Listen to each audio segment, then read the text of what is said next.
और मेरे को लालू प्रसाद जी के राज में हजारों लाठियों से पीटने का काम किया।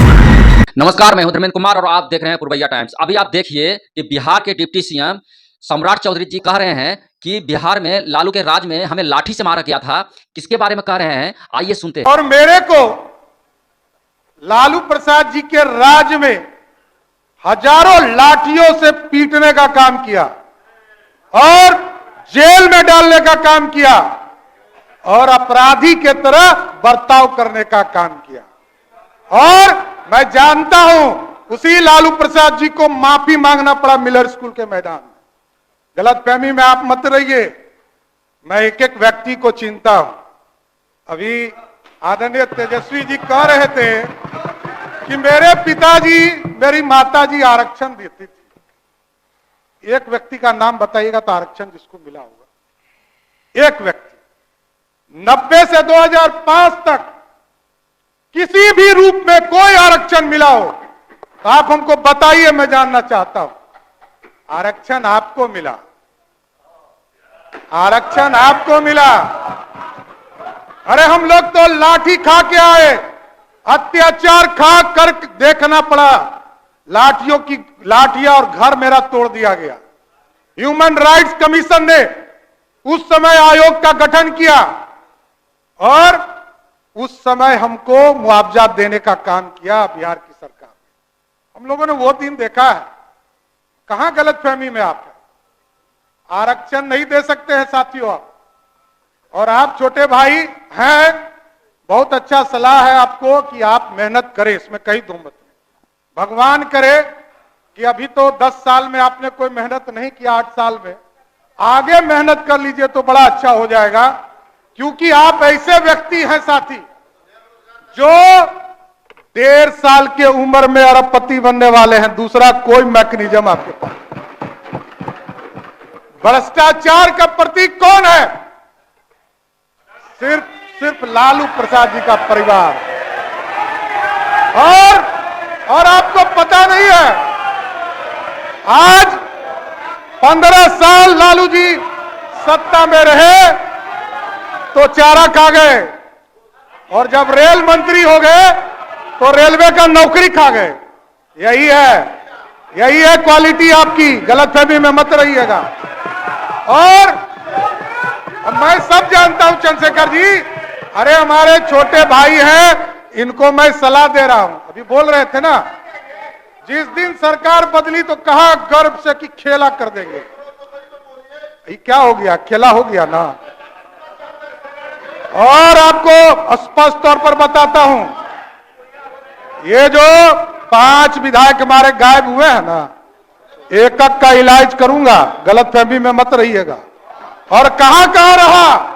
यहां तो सदस्य ने ही कहा कि हमरे लोग खाना हमरा खाए और आज विधानसभा आ गए। आप हमको लोकतंत्र सिखाइएगा। लोकतंत्र लूट रहे थे आप पिछले 1 सप्ताह से, लूटने का काम कर रहे थे और आप हमको सिखा रहे हैं।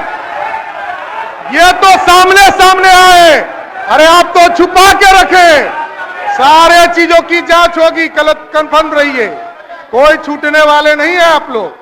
और साथियों, आप जो माफिया राज सोचते हैं, माफिया राज बनाना चाहते हैं, बालू माफिया, शराब माफिया और जमीन माफिया, यही है आपका।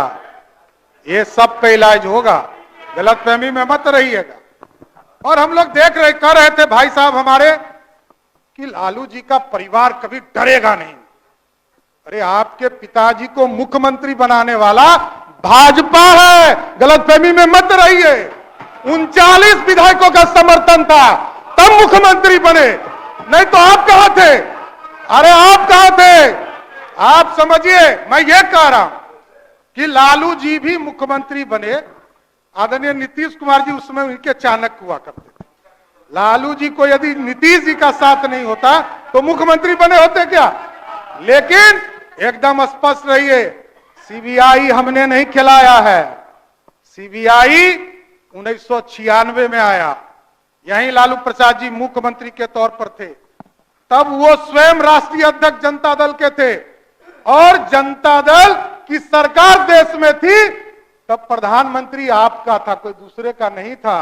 तब से आप जेल जा रहे हैं, कोई नया काम नहीं हो रहा है। इसलिए ये तो आपका सर्टिफिकेट है। आपके पार्टी ने आपको कहा कि आप भ्रष्टाचारी हैं, कोई दूसरा नहीं कह रहा है, आपको कह रहा है। ये 96 से हो रहा है, आज थोड़े हो रहा है, 96 से लालू जी को लगातार। और किसके साथ बैठे हैं? शकील साहब अभी बोल रहे थे, पहले तो किसी को बोलना ही नहीं दे रहे हैं शकील साहब, बेचारे अजीत शर्मा जी पहले नेता थे, उनको कभी कभी मौका मिलता था। कांग्रेस पार्टी के युवराज, जिसने लालू जी का ऑर्डिनेंस फाड़कर, अब मुखिया भी लालू जी नहीं बन सकते, बस यही कारण है। कोई दूसरा गुनहगार नहीं है, हम लोग गुनहगार नहीं है, आप गुनहगार हैं। आप ही कांग्रेस पार्टी के लोगों ने लालू जी को मुखिया बनने से भी रोक दिया, यही है। इसलिए एकदम स्पष्ट है, और ये गलतफहमी में आप हैं कि लोग कहते हैं कि हमने नौकरी दे दिया, हमने नौकरी दे दिया, हमने नौकरी दे दिया। एकदम अरे आप बड़े भाई हैं, कहां दिक्कत है, आप काहे गुस्सा रहे हैं? देखिए, तो राहुल गांधी जी ने ऑर्डिनेंस नहीं फाड़ा है, ऑर्डिनेंस फाड़ा है ना, ऑर्डिनेंस किसने फाड़ा? लालू जी का ऑर्डिनेंस किसने फाड़ा? बैठ जाइए शकील साहब, बैठ जाइए। देखिए, ये लोग कह रहे थे नौकरी नौकरी। लालू जी के पूरे राज्य में, पूरे 15 साल में, 1990 से लेकर 2005 तक पूरे बिहार में 1 लाख लोगों की भी नौकरी नहीं हुई। और आदरणीय नीतीश कुमार जी के नेतृत्व में 2020 तक, मैं 2020 तक कर रहा हूं, 2020 तक 7.5 लाख लोगों का नौकरी हुआ। अभी आप सुन रहे थे डिप्टी सीएम सम्राट चौधरी जी का, वो क्या कुछ कह रहे हैं, इस पर क्या राय विचार है आप कमेंट सेक्शन में बताइएगा, और मेरे वीडियो को लाइक कर दीजिएगा, चैनल को सब्सक्राइब जरूर कर लीजिएगा।